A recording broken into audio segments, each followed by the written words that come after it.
Welcome everybody. We're just going to give it another 30 seconds as some more attendees are joining us, and we'll start the presentation very shortly.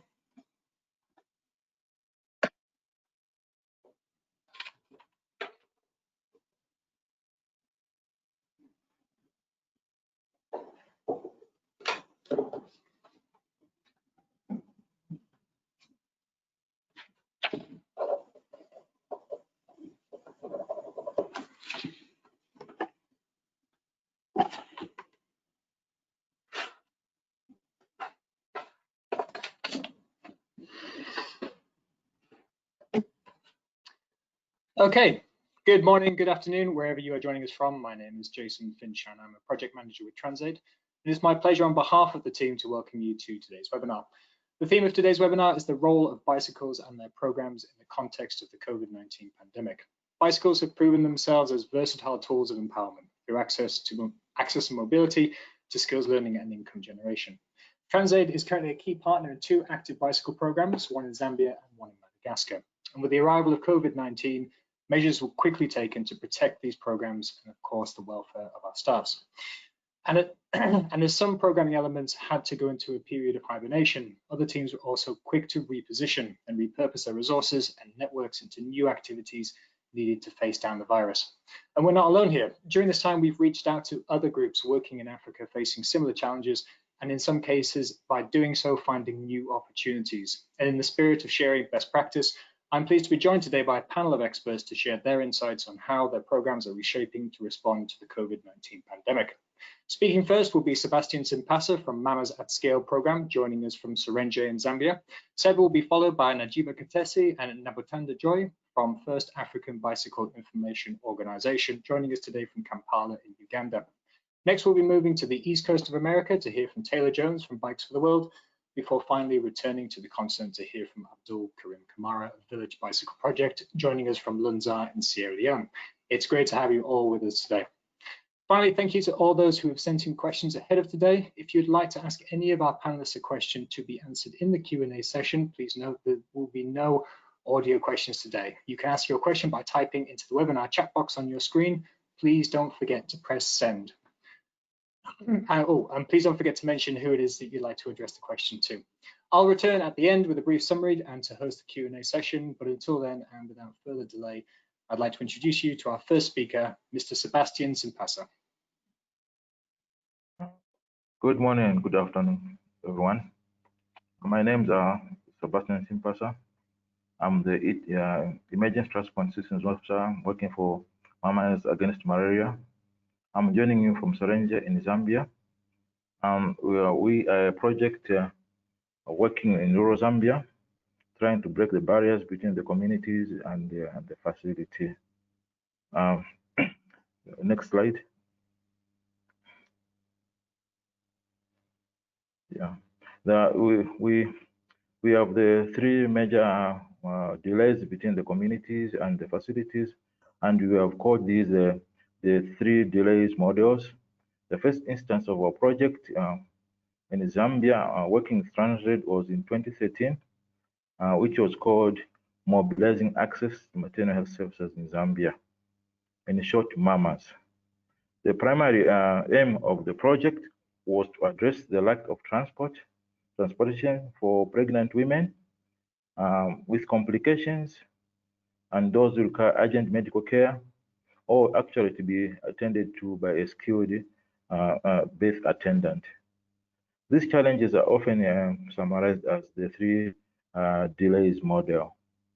The first one, number 1, is the delay is in the decision making to seek urgent care in our communities in rural Zambia. It is actually a big challenge for people, especially women, to make decisions regarding emergencies in the communities, even maybe ordinary people, maybe children, to make a decision on behalf of the family. They would rather maybe wait for the uncle or maybe for the father. So it has been a challenge which has led to most serious problems and challenges in our rural areas. The second one is a delay in accessing this urgent medical care. in terms of transport. Sometimes it's the distance is actually quite long distances to travel to the health facilities.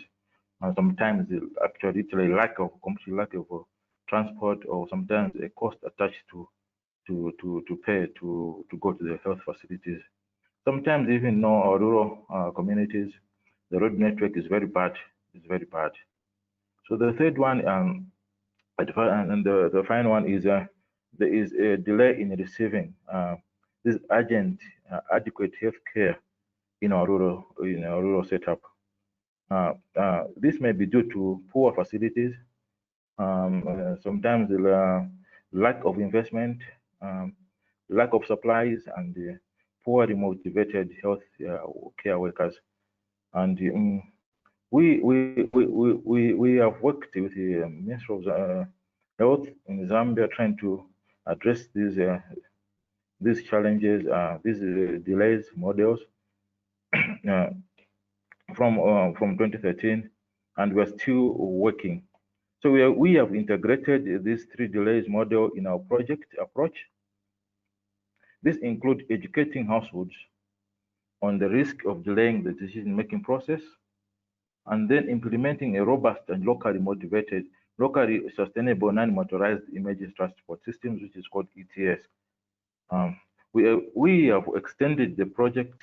The project was extended because initially we were in maternal health, which we were helping the Zambian government, our government, with the Millennium Goals 15 and 16 to eradicate maternal death, and we actually, there was a great reduction. So in 2017, we were funded and we went into malaria, and the project now is called MAMaZ, against malaria at scale. MAMaZ against malaria at scale. It is estimated in Africa that actually the entire world that 435,000 people die from malaria, of which 93% of these are in Africa.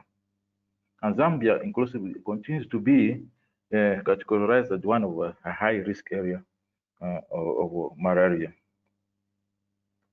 So we have trained riders, we call them ETS riders in the community, who operate what we call the bicycle ambulances. And this is a bridge between the community and the health facility.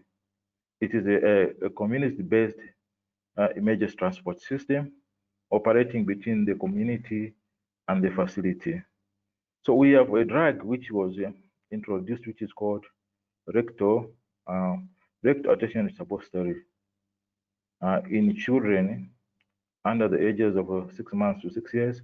It's a pre-referral drug which is administered by community health volunteers, and when it's administered, it's supposed to stabilize the child in order that they can make it to the health facility.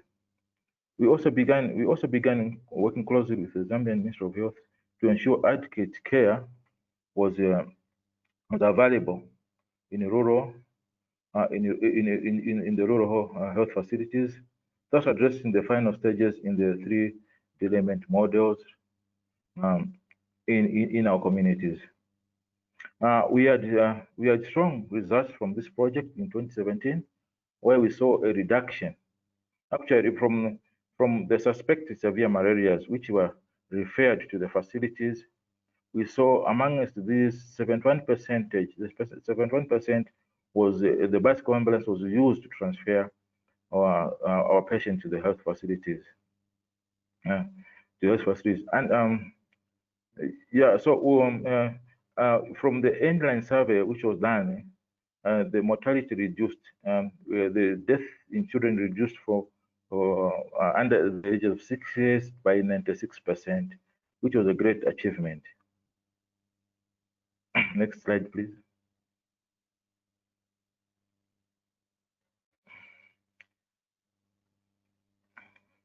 Yeah, well, as we continue working in the rural areas, we were faced with another challenge of COVID-19, and we were somehow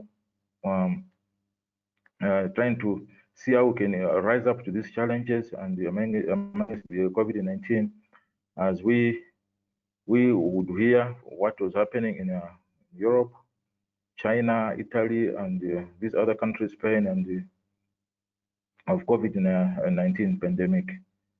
So we jumped in to see how we could help.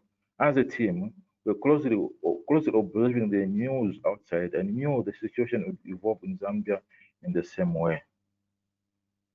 So we discussed the challenges we needed to address.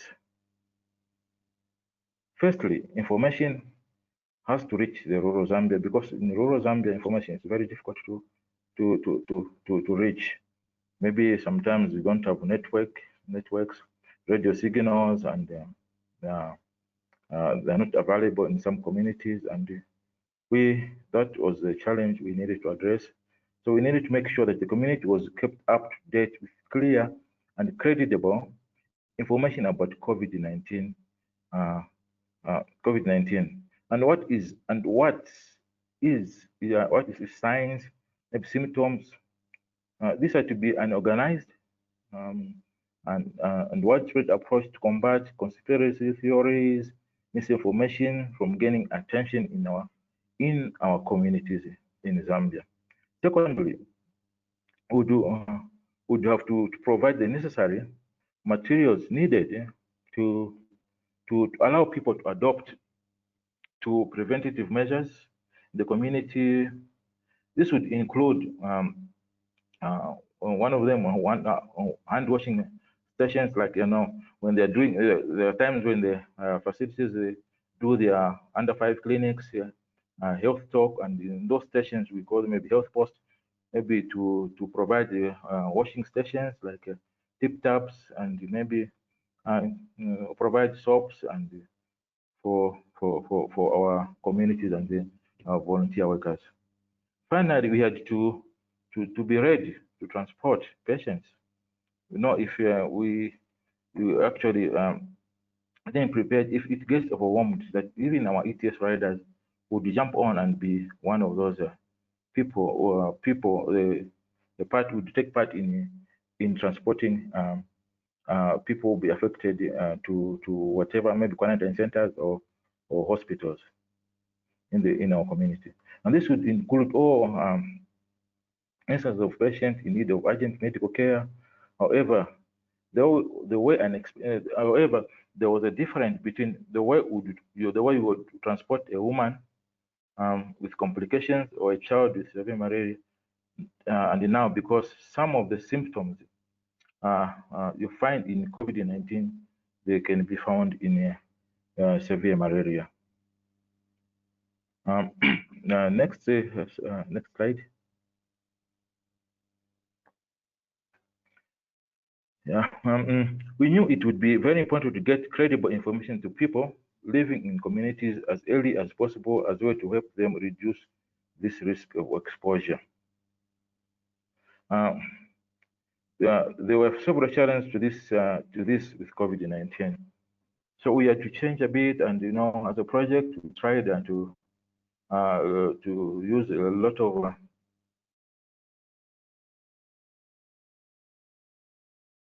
mediums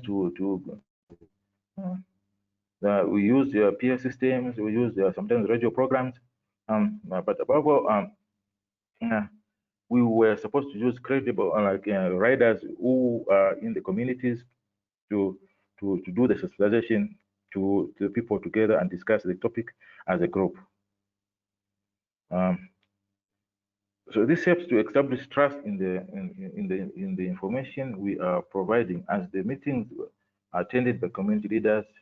But in these times of COVID-19, groups gathering are to be reduced and carefully managed.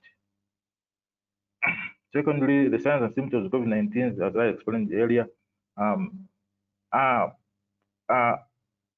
they can be found in both in severe malaria and COVID-19. So we needed to do it differently this time. And maybe additionally, we needed to help people differentiate between the two, severe malaria and the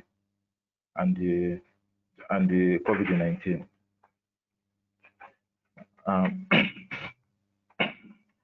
Next slide.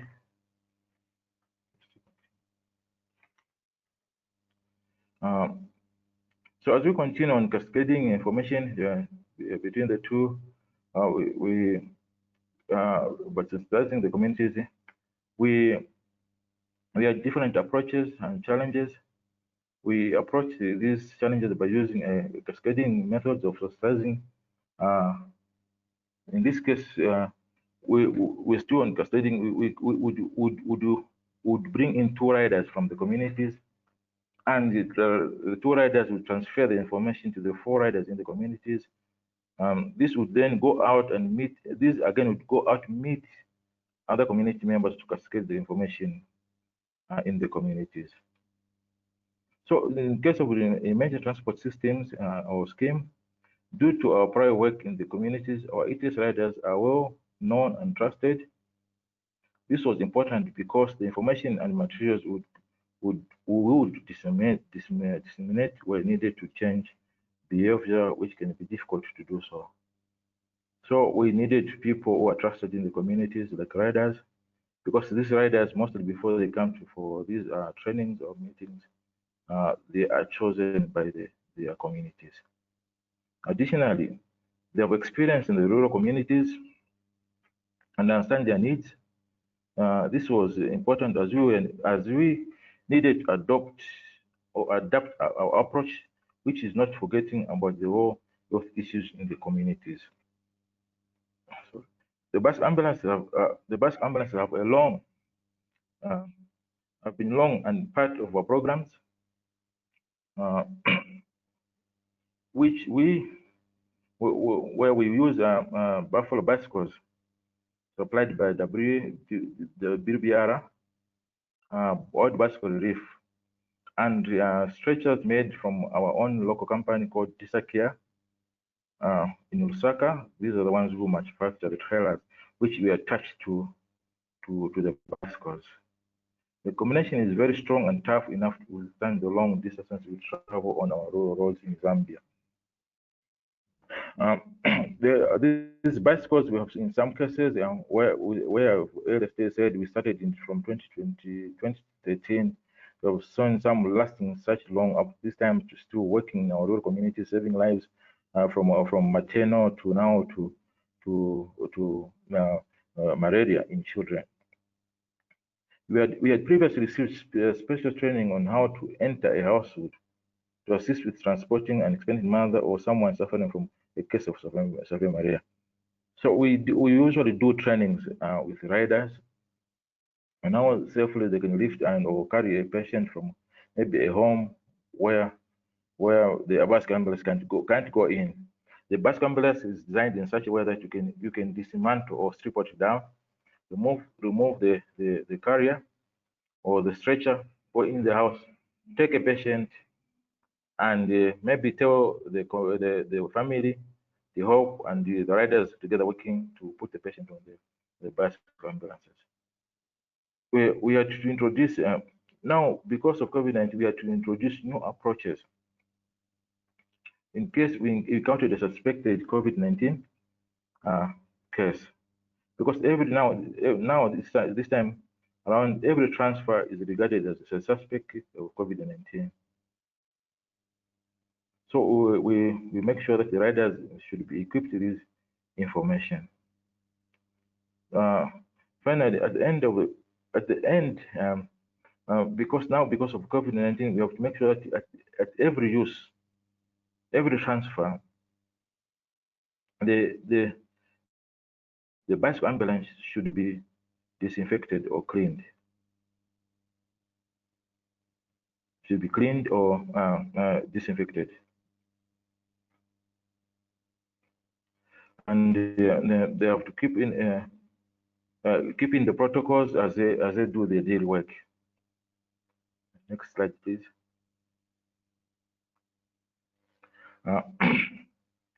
We feel we have a long way to go with the COVID-19 pandemic in Zambia, but I'd like to offer a brief summary of our learnings so far. We are to respond quickly to make sure the approved information. Government national guidelines were introduced and adhered by the communities. Bus ambulances and ETS officers, or riders, we call them actually riders, already embedded in the communities. They live in the communities, they work in the communities, were placed to adapt this pandemic. These riders do a great job in our communities. Some of them, we have seen their behavior changing because of now they know the importance of saving lives. They have put the job as a rider just to save lives in their communities. We've seen great changes in our communities. We continue to learn, and we're continuing to learn more by monitoring the situation. For instance, we are aware that cases of severe malaria have increased in the community. We are beginning to understand that this may be because people with severe malaria suspect, they may have COVID-19, and we are unwilling to self-report out of fear. We are now working to encourage people to seek help at a medical facility. Yeah, it has been a challenge to work through COVID-19, but we are together with the riders we are making a change, and we are ready for it. We'll continue working and making sure that we save lives. Finally, I would like to finish by thanking our donors, FA Foundation, GCC, the UK Transport and the Logistics sector, who have enabled us to carry out this important work. I'd be happy to answer any questions at the end of this presentation. I would also like to hand over to Katisi joining us from Uganda. Thank you, Sebastian. My name is Najiba Katisi, and I am the Executive Director of Fabio, based in Uganda. I'll be speaking today about Fabio's non-motorized transport advocacy work and about the opportunities we feel the COVID-19 pandemic has presented to support the uptake and adoption of NMTUs in Uganda. I'll then hand over to my colleague, Joy Namtanda, Fabio's Programs Manager, who will speak to how we have been able to adopt our community access programs with practical action to respond to challenges rural communities are facing during the COVID crisis. Next slide, please. Fabio is an NGO founded over 20 years ago with the aim of promoting bicycle use to alleviate poverty. Over time, we evolved into advocacy work with a major emphasis on sustainable transport solutions. Now, during this crisis, we've actually seen a shift from motorized transport to NMTUs due to the widespread restrictions imposed on transport systems to fight the spread of coronavirus. Now, in Uganda, early in the pandemic, President Museveni threw his weight behind cycling as a sustainable and safe alternative to motorized public transport. Not only was this basically a green light to NMT lovers like Fabio, but we also see the planning arm of government seriously giving attention to NMTs in future because of this. So Fabio, along with the Institute of Transport and Development Policy, World Resource Institute, and a number of other civil society actors rallied behind the president's message and wrote an open letter thanking the government of Uganda for their support. But we also took this as an opportunity to highlight the long-term transitional requirements needed for cities to fully embrace cycling at a scale. Throughout this period, we have continued to engage in mass media sensitizations as a way of carrying the president message forward. Next slide, please. Now, even though public transport was suspended, many people still needed to move around during this lockdown.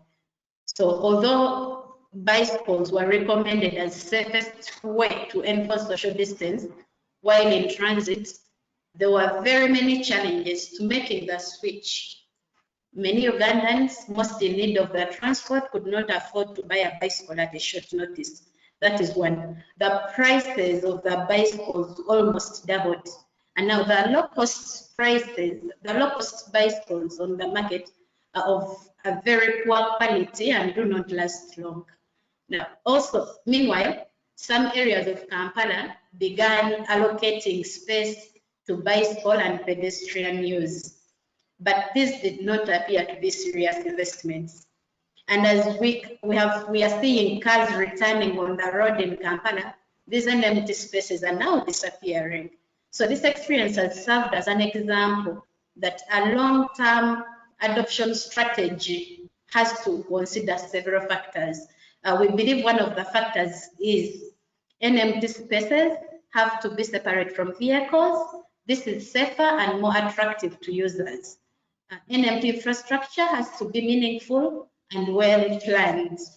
NMT infrastructure needs serious investment with road sector budgets that can afford long-term repairs and maintenance. And finally, bicycle, like all goods, are susceptible to price deflation in times of crisis.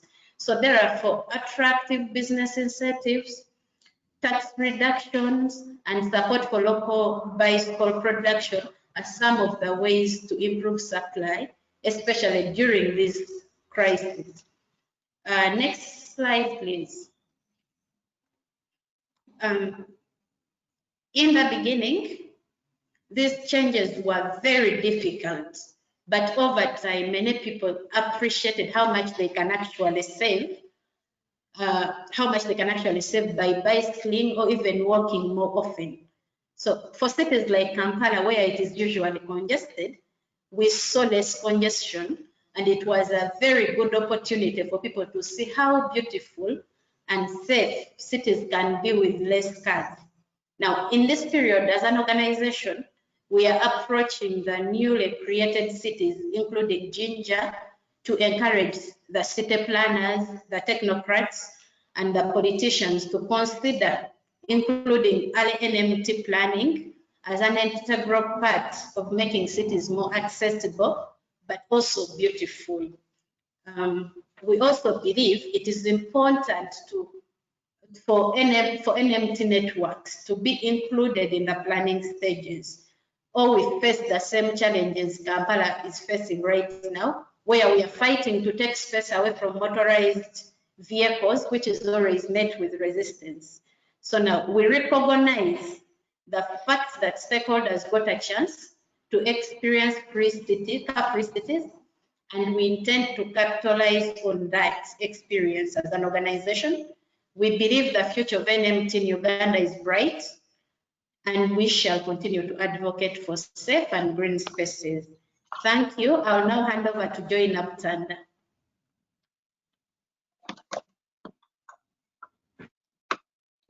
Thank you, Katesi. Good afternoon, everyone. My name is Joy Naptanda, and I am the Programs Manager at CADIO. I'll be using my time to speak about how CADIO's programs practically adapted to the COVID-19 crisis. And I'll look at closing the affordability gap. Realizing the transport constraints during the lockdown, CADIO devised two quick approaches that could enable the people of Jinja City access the bicycles amidst the crisis. And the first approach was the rental program. Now, before COVID-19, our rental programs were very popular with the tourists. However, since the outbreak of COVID-19, we repurposed the bicycle rental program to make it accessible to the local Ugandans who are in need of mobility. We did this by reducing on the higher cost by 50%, and we recorded slightly 100 Ugandans renting our bicycles between April and July this year. And of course, safety was very, very fundamental in this whole process. So we trained our staff on ways of minimizing exposure to the virus, and also provided the PPEs and ensured that the bicycles are fully cleaned and disinfected before handing them over to the clients. And the second approach was through our bicycle sponsorship project or program, and which basically targets the low-income workers.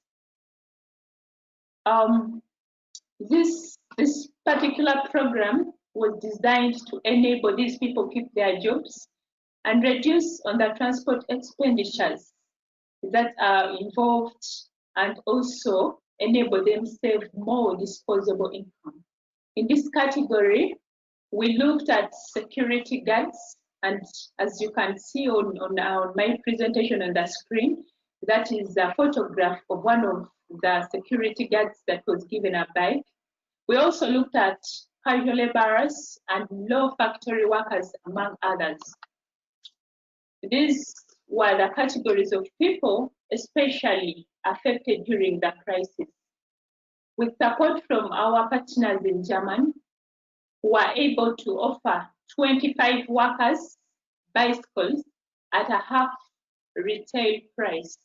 And these were also given the opportunity to pay the other installment in 2 paydays. Next slide, please. I'll now look at community access to work. In regard to the rural setting, Fabio has a long history in assisting people in the rural communities with access to health care, education, and livelihoods, among others. As we saw in Jinja, people still had mobility needs during COVID-19. This was especially true in the rural areas. Fabio Delaco launched an emergency program to provide bicycles to 800 households, with the presumption that each household has 7 people or 7 members, and this totals to 5,600 people in the communities. However, by the end of this program, we were able to reach 1,600 households, and that is roughly 11,200 people. We also estimated or found out that 56% of the above mentioned beneficiaries were women. We have also been supporting vulnerable youth in communities with access to employment through providing cargo bikes, which they pay off in installment over time. And as you can see on the screen, that is a photo of one of the youth who was given a cargo bike. And during the COVID crisis, our cargo bike beneficiaries informed us that their income had dropped because the clients were afraid of contracting COVID-19 from them. And then to address this challenge, Fabio provided PPEs and trainings to its beneficiaries on how to protect themselves and their clients. We are therefore pleased to inform you that business has slowly normalized as these people improvised or put into action the training that was given to them. Next slide, please. Finally, I would like to conclude our presentation with a mention of our bicycle ambulance program. Uganda has no national ambulance service, and early in the pandemic, the President of Uganda introduced a complicated process of requesting for ambulance service which required authorization from the RDC. Of course, the people, especially from the rural setting, were so restricted. They ran short of options. And at this moment, these people could not understand what it required to access permission from the RDC. And these people were left with no transport means, without emergency transport. We are happy to report that our bicycle ambulances were able to cover this gap. And we have continued to operate in the different areas through our village health teams, who are trained and given PPEs and also trained to disinfect their ambulances. So far, 50 mothers have safely given birth during COVID-19 after being transported by the bicycle ambulances. That concludes our part of the presentation. Hadassah and I will be ready to answer your questions at the end of the presentation. I would like now to pass the presentation over to our next speaker, Mr. Taylor Jones. Thank you so much. Thank you, Joy. Thank you, Katesi. My name is Taylor Jones. I'm the Executive Director of Bikes for the World. We are a bicycle reuse nonprofit organization based in the Washington, D.C. area. We've been around since 2005, and we currently support programs in a dozen countries, and each year send about 10 to 12,000 bikes to our partner organizations, including a healthcare program that we work with in conjunction with Transaid, located in Madagascar. Next slide. Our role, especially in the context of the COVID-19 pandemic discussion, is not just as a partner to our organizations, but as a supplier to our organizations. So the supply chain disruption, the logistics challenges, everything that has been kind of thrown into disarray due to the pandemic, that's really the realm that we're operating in. And so we've seen disruption across all facets of our operation, and there's a big downstream impact and consequence to these disruptions. You know, at the very beginning, it's about how many bikes are being donated to us from our communities, from individuals, from organizations. We've seen a drop in that. You know, people also have a potentially, you know, shift in priorities. Perhaps they want to support local organizations that are focused on other aspects of dealing with the pandemic. This also means a drop in funding. So, you know, less support, fewer bikes, that impacts the shipments that we're sending out. The shipments that have gone out, they've been impacted by logistics challenges in the international shipping realm.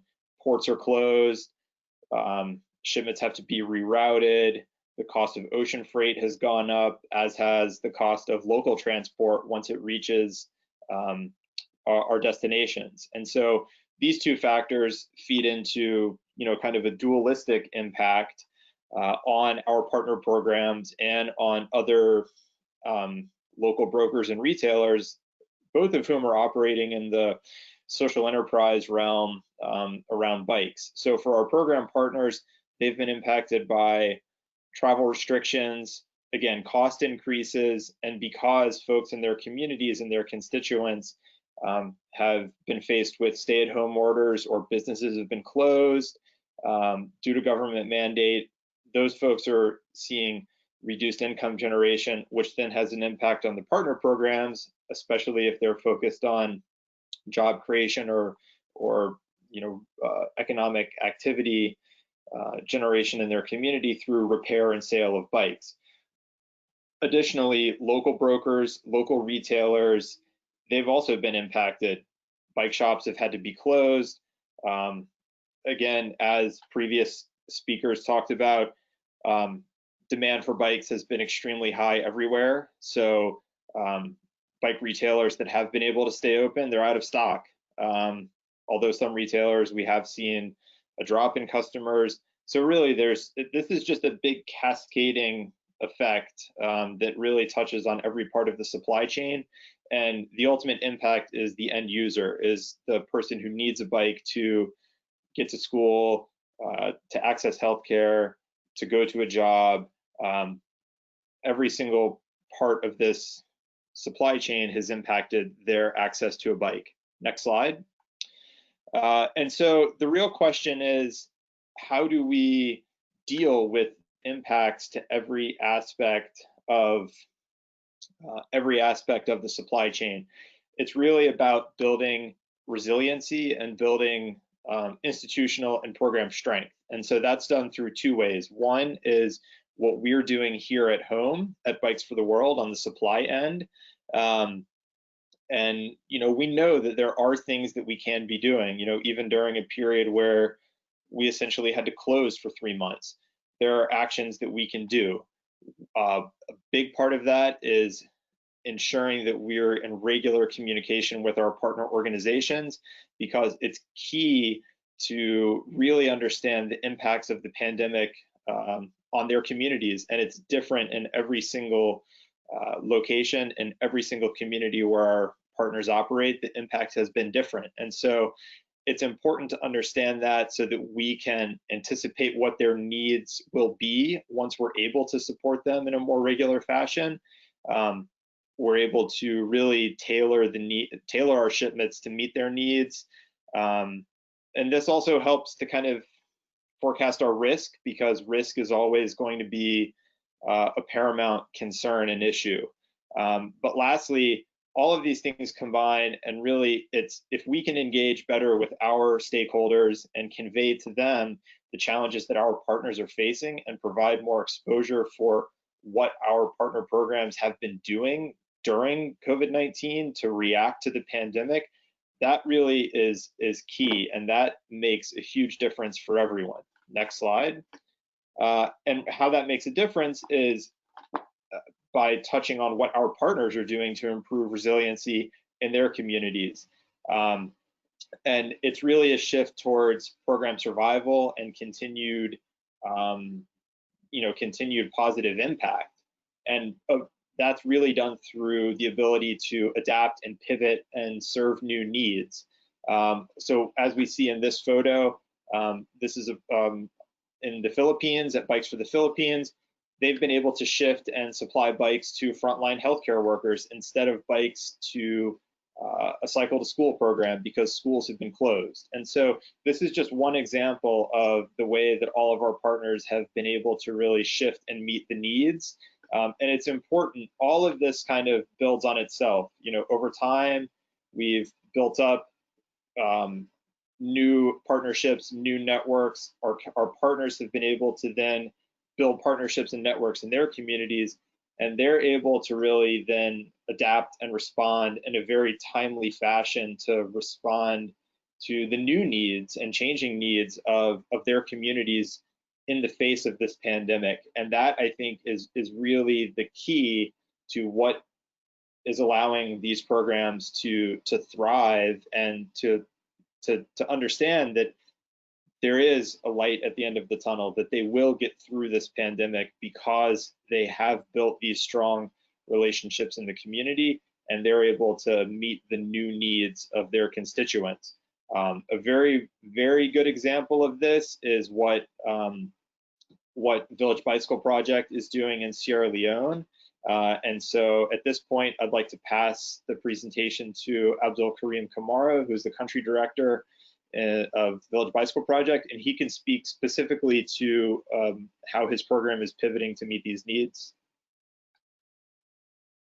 Good afternoon, good morning, everyone, and if you are watching us, I am the country manager for Village Bicycle Project, Sierra Leone. Village Bicycle Project is a project that has been established in Sierra Leone since 2009, and we distribute bicycles all across the country to different sectors and different people.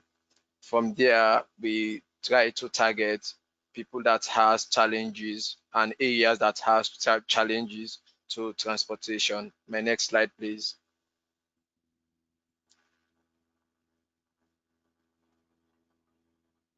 We paused out our operation during Ebola, and from there, because the virus was new to us, and from there we cannot able to move out, which was very risky for us. And with that, Village Bicycle Project and his team was thinking how to move further and how to get the operation going in case there is a stop after Ebola. After that, we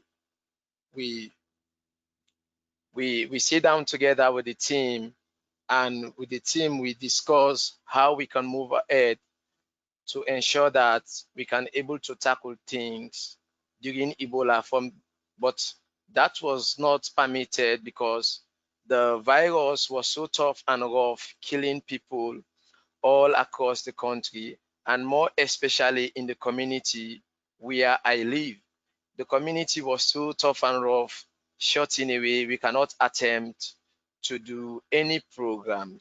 So from there, we were trying to move around and reach people, and motorized cars, bike could not go, which was a big problem. The cars, motorbikes were stopped around, and by then the motorbikes riders were sneaking people around, traveling with sick people, taking them to quack doctors, which was not good on our side. And from there, other cars, like commercial cars, we are totally stopped, which of course you cannot travel more than 2 people with your commercial car, which was a big loss for drivers because the cost of fuel and other amenities are up there. And we are in like the Okadas, guys. The Okadas, like we say, the commercial motorbike riders will take the risks and sneak out with sick people that has already contacted the virus, take them to quack doctors, which was not good. Therefore, we try very hard as a team to establish strong relationship with many people in rural communities, and they will trust us when we came there to deliver. So therefore, like, this happens and Village Bicycle Project is established, and we move all across the countries, and we target plenty communities where, of course, we try to meet local people, local stakeholders, including traditional healers, to ensure that we pass out messages to them, and we pass out sensitization messages to them, which of course can ensure them to pass the message on and on to make sure everyone is safe. My next slide, please.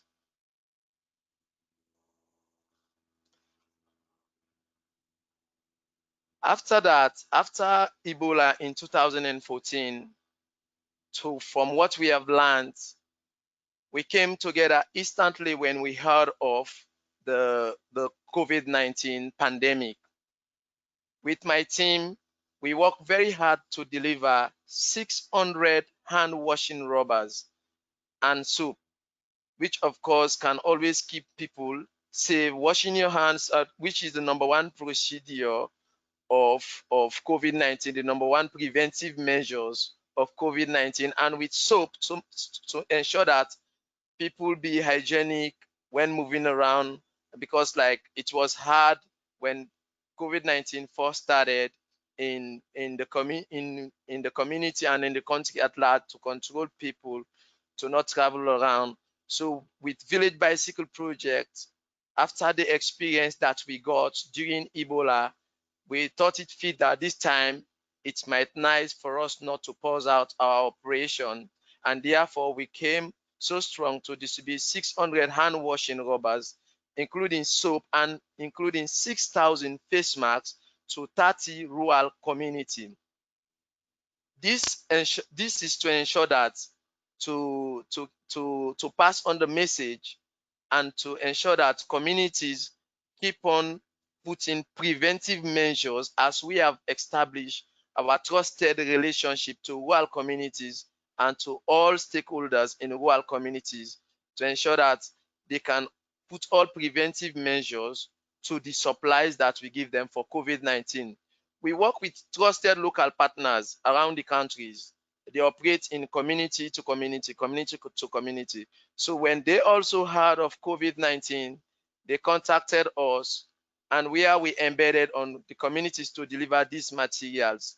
These local partners that we are working with in the real communities, we give them some of the supplies that we had, like the face masks, rubbers, and the soap, and including even food amenities that we give them to deliver to communities that have a transportation problem, where there is no way a motorbike or a car can go there. And some of the community, even though there is a way for a car or a motorbike to go there, but they were stopped, they were restricted. But with our work with bicycles, it enables our local partners to reach out these community people, where of course they are able to deliver supplies and delivers sensitization messages, and which enable the communities and their communities and our communities to not register any COVID-19 cases. So also, we use these bicycles to, we give bicycles to the farmers during this COVID-19 and traders, because there was no way to move around with a commercial motorbike and a commercial public car, which of course it was prohibited for two people to travel at a time during this COVID-19.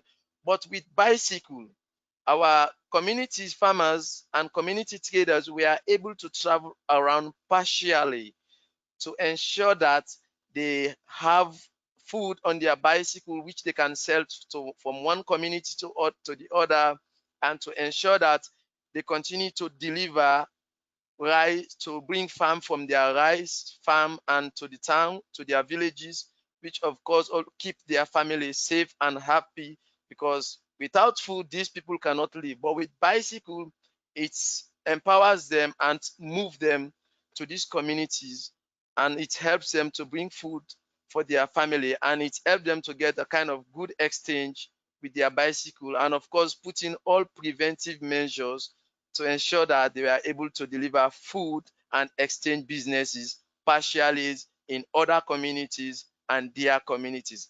All these supplies were delivered by bicycle, and partially it helps the traders and local farmers to move around other community during this COVID-19.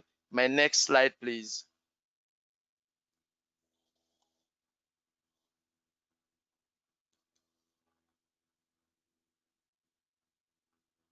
We are able to distribute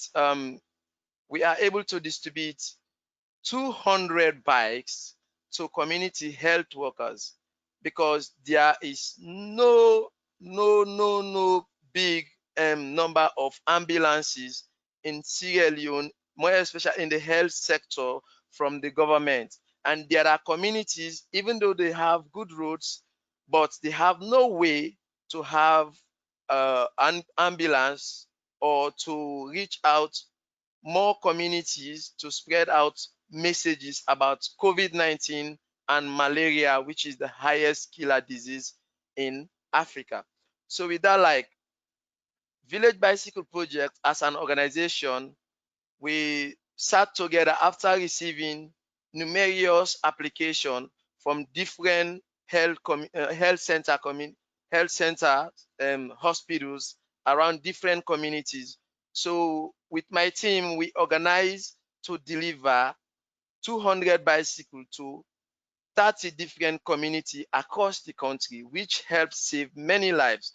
Because as I said earlier on, these communities and these health workers has no opportunity to have an ambulance or either a motorbike that can take them that far. So with that, with the help of the bicycle, it helped to mitigate the problem of transportation for health workers in Sierra Leone to reach out rural communities and send out sensitization messages, which helps cut down the spread of the virus. And the goodest part of it is that the bicycle, we are able to reach the last village with the community health workers, which of course most of these communities don't have the access of having a radio or neither go to the internet or neither watch a TV to know what is going on. So the only means to meet these communities is only by bicycle or meeting them by human portage. But with the bicycle, we are able to help the community health workers to reach out more communities and spread out messages about COVID-19 and malaria. Health workers and their bicycles travel individually into household group, meeting forbidden people that are always deprived of getting news, and that are always deprived of getting information from directly from radio station, television, and other ways of communication. So with the community health workers meeting those people, it helped them understand more about COVID-19. And with not left in behind, they also talk about malaria. This way is to have the distributed important sensitization messages to help prevent the spread of COVID-19, wherein by after the community health workers meet these people in rural communities, they send out important sensitization messages because they knew they did not have no way of having this information. They did not have no way of having news about COVID-19 unless they meet them in their household, which of course one of their main beliefs in these rural communities is to meet quack doctors, and these quack doctors always kill people because they cannot prescribe the right prescription for people when they are sick. Either it is malaria, either it is COVID-19. They just do whatever they want to do without no proper prescription, and wherein many people lost their life. We got this experience during Ebola, and from Ebola we got this experience, and many people lost their life due to what we learned during Ebola. And from there, as a team, we work together with these community health workers and also enable them to continue deliver vital messages that causes the signs of malaria, which of course I earlier on said about in this supporting rural community health care. So with that, like, the community health workers strongly believe that when they move around, able to reach the people by bicycle, they can help save life. And these people can understand better, but better to say that when they are sick, they need to come to the hospital instead of going to a quack doctor. They need to see the doctor first and listen to all medical advices before ever they can decide to see a second doctor, which is the quack doctor. So with that, I will be very glad and very delighted to answer any question from my presentation, as I would now like to hand over it to my next speaker, Jason Finch from Transaid. I thank you all for listening.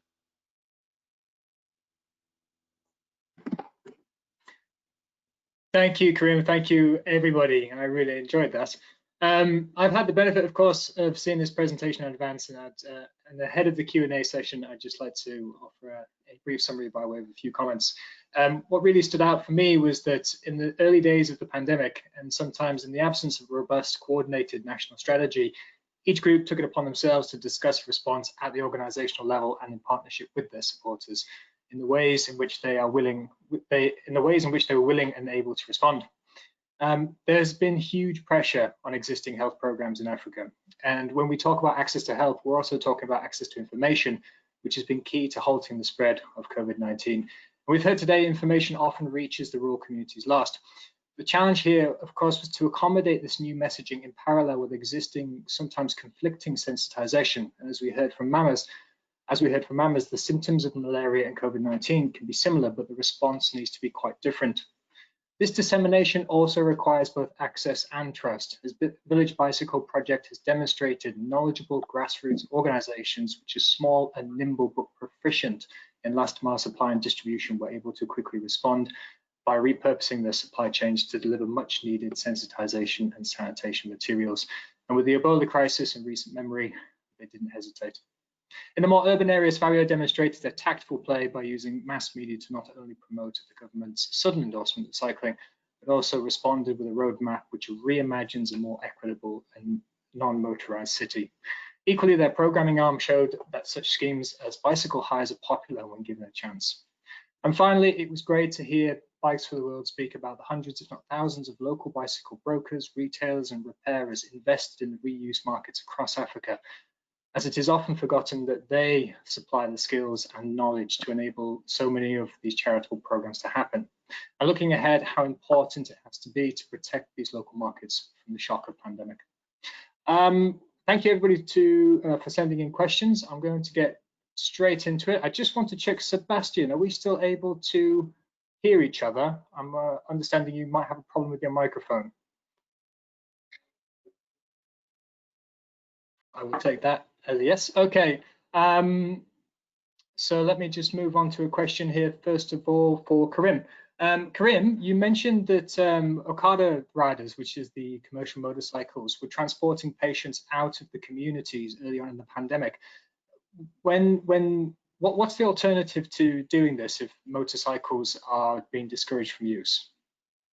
Okay, from what we have learned, thank you very much, Jason, for asking this question. From what we have learned during Ebola, Okada riders, the commercial motorbike riders, they sneak out with sick patients, sick people. They sneak them out to other communities that has quack doctors because they did not believe that they have contracted the virus.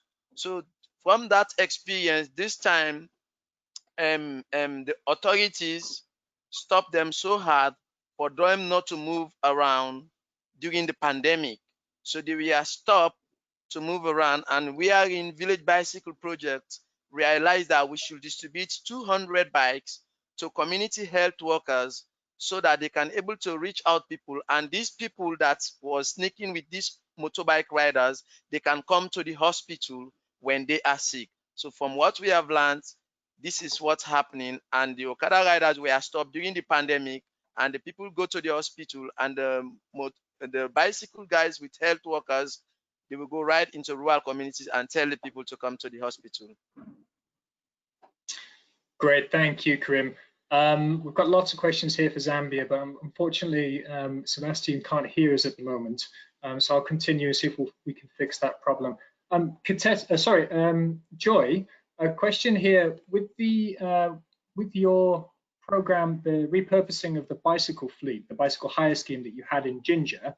Are there any long-term plans to make this open to local Ugandans permanently? And if so, how would you go about addressing that? Thank you so much, Jason. With our bicycle rental program, definitely with the experience we've got during the COVID crisis, we intend to continue lowering the rental charges, and this would attract the different people, especially the Ugandans, to realize that it is equally important for them to ride a bicycle or to adapt to cycling. And of course, with the other programs that we have in the community, the other programs of cycling, Cycle to School and other programs, these make it very interesting for people to realize that it is not just about cycling, but it is beyond cycling. So at the rental level, we intend to continue lowering the prices, especially for the Ugandans, and this will interest them to cycle more and more. Thank you. Thank you, Joy. It was really interesting. One for Kutesi, also with Fabio. You mentioned in your presentation about some NMT, non-motorized transport infrastructure, appearing early in the pandemic. Why do you think this didn't last? What were the problems in keeping it a reality in the city? Thank you, Jason, for that question. I mean, at the end of the day, there must be political will to make sure that there is funding for provision and maintenance of this infrastructure. But most importantly, I think the nature of our car-centric kind of training is one of the challenges that we face. But we believe with continuous sensitization of the engineers, of the planners, and with also benchmarking with what has been happening with COVID-19, we believe that NMT should be central, should be a very vital part of planning in the road sector. Thank you, Katessi, that was great. Question here for Taylor at Bikes for the World. You did mention in your presentation about the sort of the reflections that you were going through as an organization and preparing for a second wave, but how do you put these into actions? How would you, what advice would you give to other bicycle shippers out there who are experiencing the same problems as you currently? That's an interesting question, Jason. I think that, I mean, what we've done is, it's really, I think it's really about information and communication more than anything. I think that it's really crucial to be realistic with the partners that you're supplying, and really let them know, hey, we understand that, we've seen across the board, there's huge demand for bikes. There's huge demand everywhere. Even here in Washington, D.C., bike shops are sold out. Demand is crazy. And so, we just have to really be realistic and say, look, okay, what we're doing is we're, just trying to kind of prioritize and maximize what we can do here. We're a small organization, we're 3 people, and oftentimes we accomplish most of our work with volunteers, which we're not really able to do right now due to social distancing measures, and due to other government regulations. So it's about efficiency, organizational efficiency, and communication. That's really the key, is just letting the organizations that you're working with know, hey, these are the realities on our end. We're doing the best we can to get you what we can. In a normal year, we would ship 10, 12,000 bikes. Even in the, we saw March, April, May, June, we had very few bikes coming in, very few bikes going out. So that's got a downstream impact on every organization that is receiving bikes from us.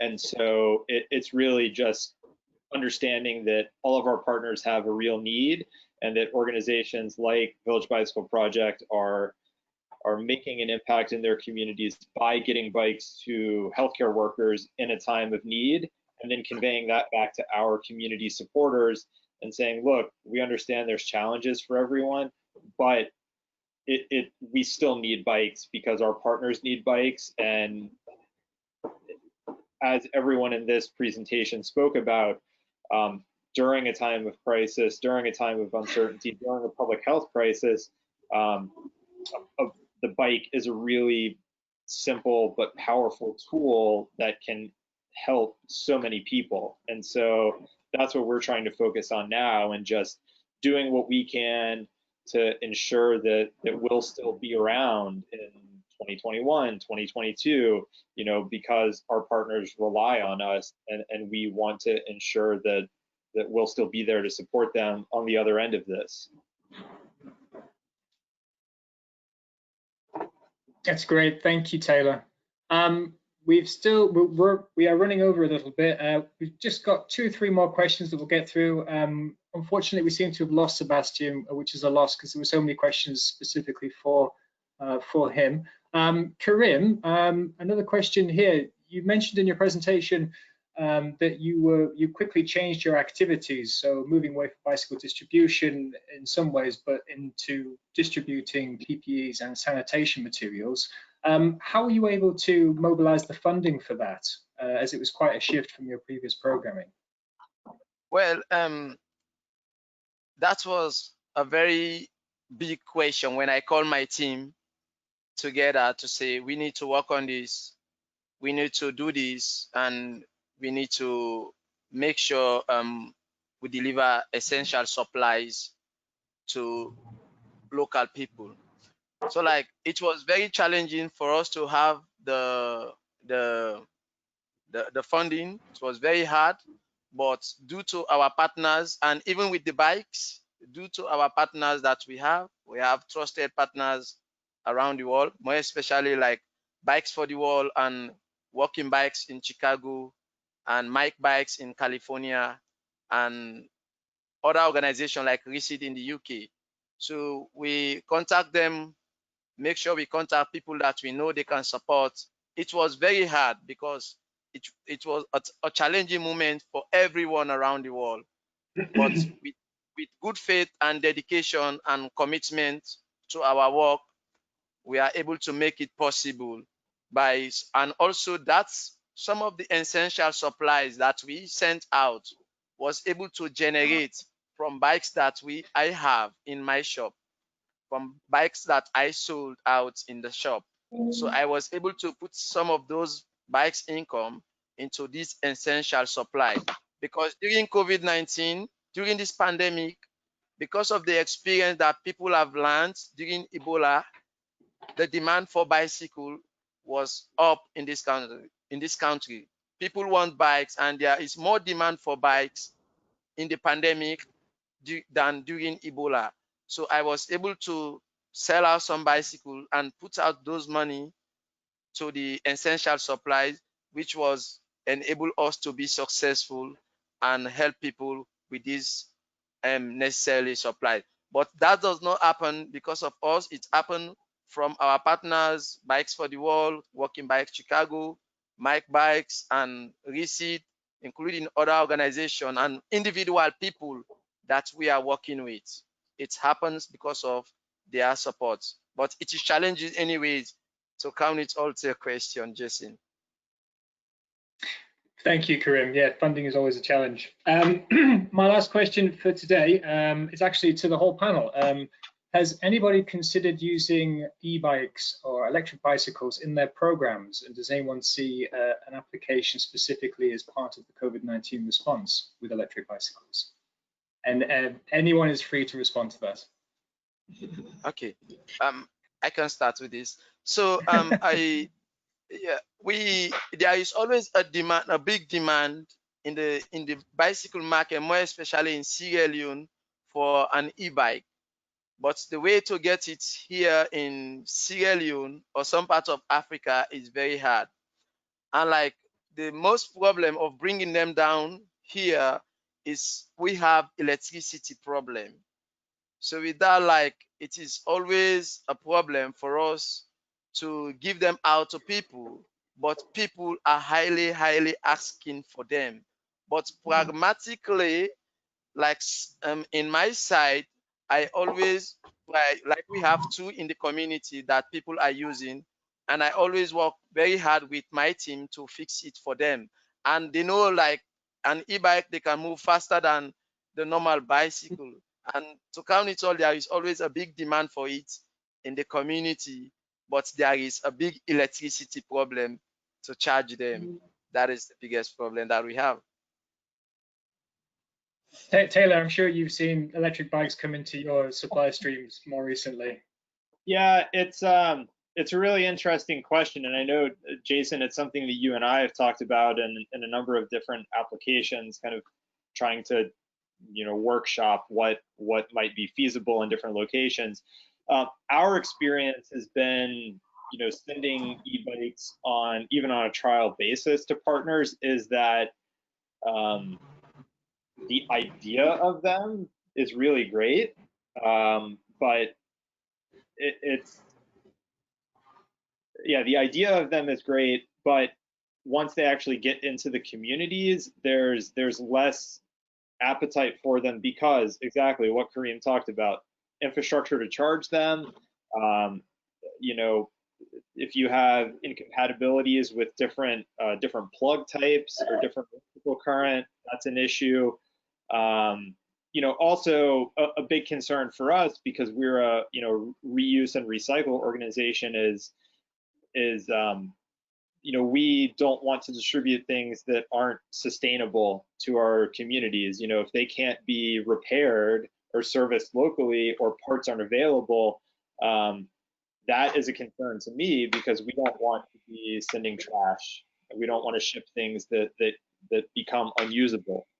And so, for sure, we're seeing more e-bikes in the US. They're becoming more common. But it's also this interesting dichotomy where in a lot of parts of the world, an e-bike is really great just for basic transportation for a lot of people. But what we're seeing in the US market is so many e-bikes now are, it's a much more expensive product. So the demographic that it's aimed at is quite different. And so, you know, I think that with the advancement we've seen on the e-bike front and what we've seen come in through donations to us, in the next, you know, 3 to 5 to 10 years, they're going to be a lot more common. And at that point, you know, hopefully repair parts and access to, you know, different charging plugs and whatnot, that'll be more ubiquitous, because, you know, I think that they have a real, there's a real possibility that they can make a bigger difference, because yeah, you can go further, you could carry heavier loads, it could be easier, you know, to construct and use bicycle ambulances, or, you know, they can be used to increase people's productivity because you're able to transport more goods to market. So there's a lot of possibility, but I think that it's, I don't know, I feel like it's still maybe early days for what is really possible for them. And it's tough because the conditions in every organization will be different. Brilliant. Okay, well, thank you very much. I'm aware that we've run over quite heavily now. Thank you, everybody, for staying with us all the way to the end. I really appreciate it. And I apologize on behalf of Sebastian. We've unfortunately run into some technical difficulties and we lost him several minutes ago. We have received quite a few questions directly for specifically for Sebastian, and we will try to answer those via email. A couple of others have also asked if the webinar will be available afterwards. Yes, there was a recording and it should go onto our YouTube channel by the end of today. That just leaves me to thank all of our panelists once more. Thank you so much for all of the hard work that you put into this. It's been a fantastic afternoon, and if there are any more questions, please have a look at the web address, the email address that's currently on the screen, edwardoconnor@transaid.org, and we will try to respond to you ASAP. Thank you, everybody, and oh, hi, Sebastian. Thank you to everybody again, and we'll end it there. Thank you very much. Thank you. Thank you. Bye-bye, kids.